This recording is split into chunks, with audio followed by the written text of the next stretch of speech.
Okay, so let's get started with the producer. We'll be building out the producer in this case, and I got rid of all the old code that I had to practice this. So I'll start out with the main method here in my program class. So just to give you an idea of what's going on here, we have a project here called AMQ for ActiveMQ, and then I have two modules set up in here. So I have a consumer module that we'll get to later, and then a producer module. So these are the two programs living in the same project. The build.gradle file looks like this.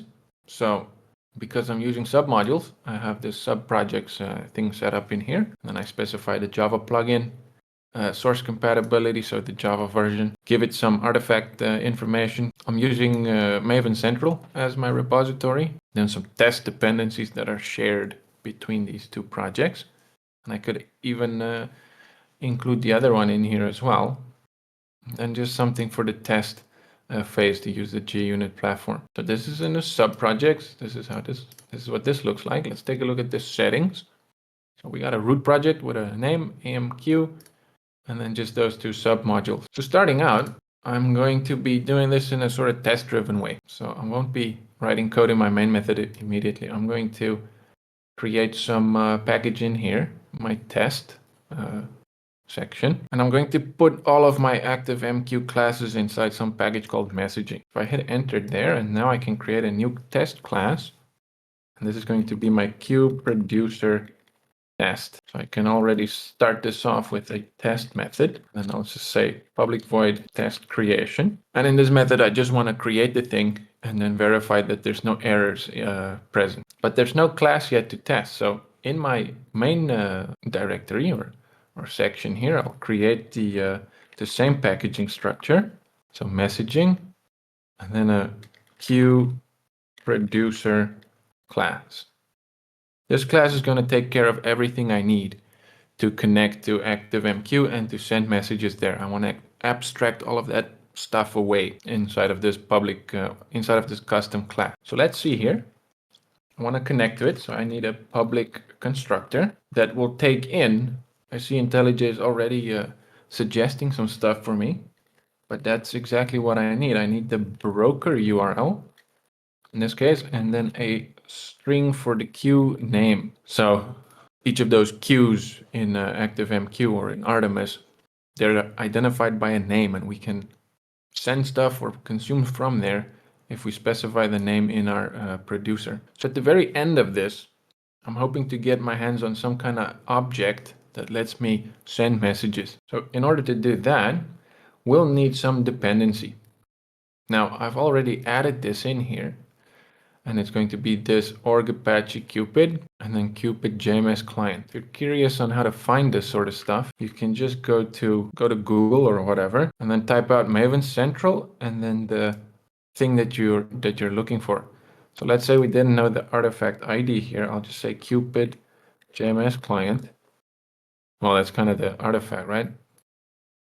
Let's see here if I just type out client. There's a few of them. I'm interested in this JMS client. I click there, go to the Gradle config, and I'm using the Groovy short.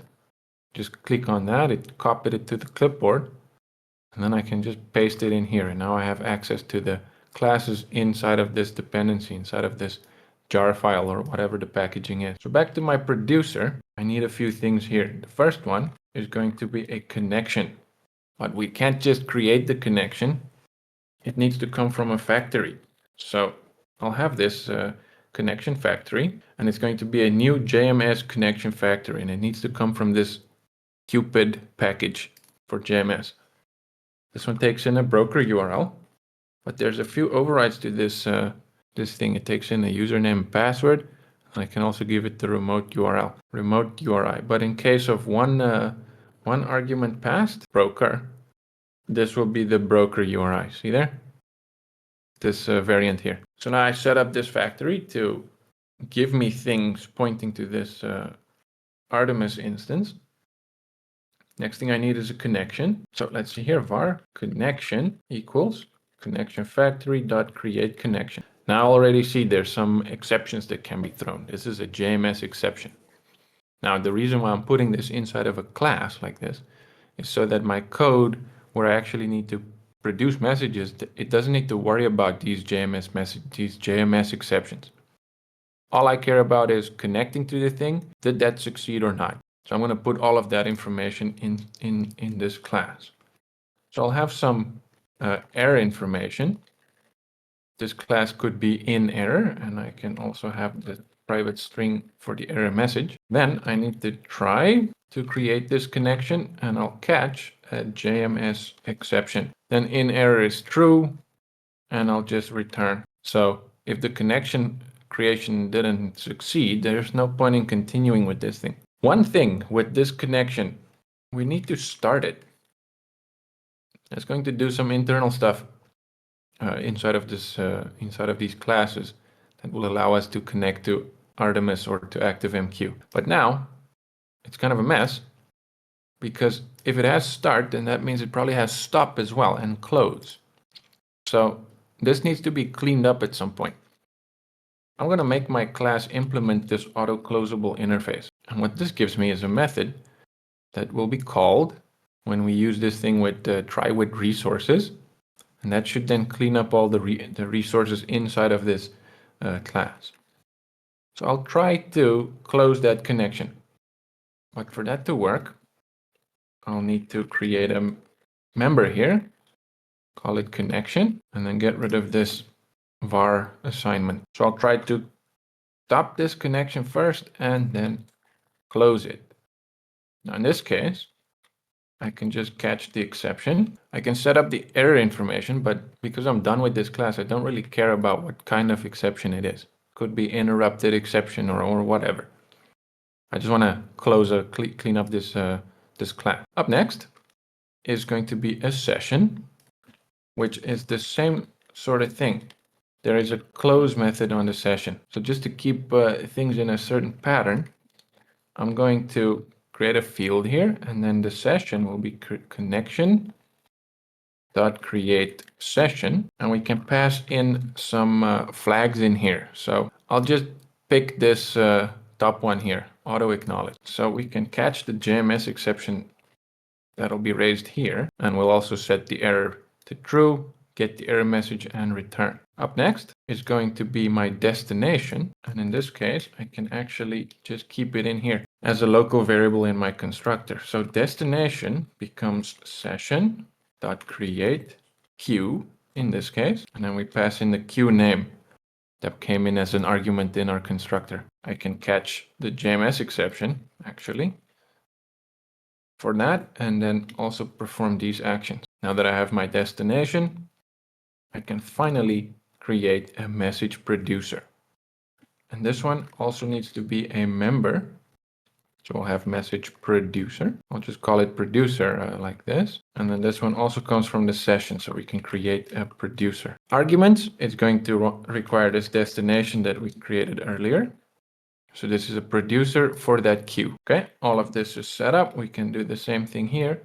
I don't need that return statement because it's done. Next, I'm going to clean up the things in the reverse order that I made them.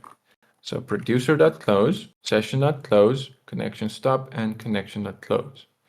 You might want to separate all of these into their own individual try blocks, something like this, so that if we for some reason fail to close the producer, it'll still try to close the session. If that fails, it'll still try to close the connection and clean up everything that was in use. And then with these error codes here, we can go and check which one failed. And that might indicate a problem with our broker on the other side of this connection. So let's give this a test drive. We'll test it with both ActiveMQ and Artemis. So I have this test class here. If I run this, it'll just pass because we're not doing anything. I can have a system under test, and this is going to be a new queue producer. The broker URL is going to be AMPQ. It's running on my local host, and the ActiveMQ Artemis instance is running on the normal port. And we can do queue test, and you see here there's a warning. It says I'm doing this without the try with resources, so I'll just make use of that as well. And the reason why we can use this is because we've implemented that auto closable. Now this thing needs to create. And then with my assertions, I'd like to assert false that SUT is in error. I see I don't have these accessors yet. So let me go deal with those. I'll create the getter for in error and get error message. There we go. We can print out an optional message if this assertion failed. So I'm going to say, print me the error that why this didn't work. Let's give that a go. We see here that the test passed. Let's try it with the ActiveMQ installation, which was running on 6672. I'm going to run this whole test, and there we go. So if I go back to my brokers here, seeing there's Qt test, that's fine. And on here, I'm also seeing Qt test. So whenever you create a producer with a certain queue name, if that queue didn't exist yet, it's going to set it up for you in here. So that's it for the creation. We're sure that we can connect to this thing. Just maybe a note on these unit tests. This will require a running instance of this software. So I'll need ActiveMQ and Artemis to be running somewhere so that I'm able to execute this test, which might not be the most sensible thing to do in a unit test, because these things need to run from build pipelines, and those machines might be cornered off somewhere away from the actual network where this stuff is running. So maybe just something to keep in mind. Up next is going to be some method that will let me send a message. So IntelliJ is already giving me a whole bunch of stuff. Let's just implement it. I'd like this to return a Boolean to indicate that it's successfully sent or not. And for this one, I'll simply have a string content. So this could be a JSON or an XML or whatever. Let's see here. If this thing is already in error, then I'm simply going to return false. I'm not even going to try to send a message because it's already broken. Up next is going to be a try block, and I can already guess there's going to be some JMS exceptions that can be raised here. So we'll just catch that one, set up the error information, and return false. The next thing is a message, and this comes from the session. So a lot of stuff we create them using the session. It's going to be create text message, and there's two variants here. So the first one just creates an empty text message, this one here. And then this override lets me specify some content. So I'll pick that one. And then my producer will send this message. And if none of these things raised an exception, that means that it succeeded, right? So we can check it here. Let's go add this to our unit tests. I'm going to tell this thing to assert true that the SUT will send hello Artemis. If that failed, then it might be that it is having an error, so we can just do get error. And then we can copy this assertion as well.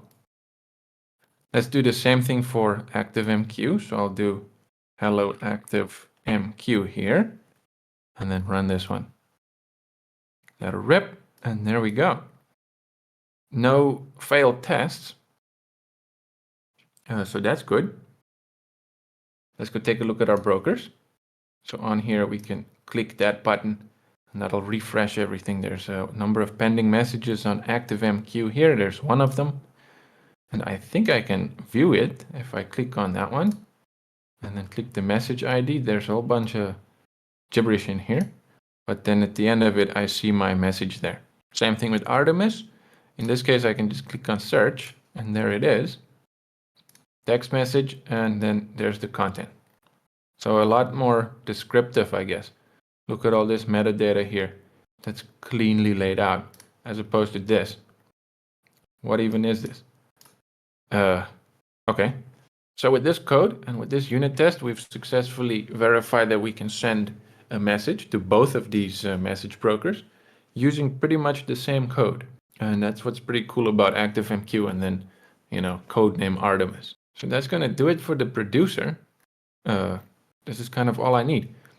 If I want to use this in a program, let me set up some code here. So here I have something basic. It's a simple program loop that's going to instantiate a Q producer. And then whatever I type out to the standard input, it's going to send that. I can run this and do something like hello world. And this is a message. If I go look at my Artemis console, I should now see a few more messages on here. So messages in, that's the queue name that I gave it. And here we see those two messages, hello world, and this is a message. So that does it for the producer.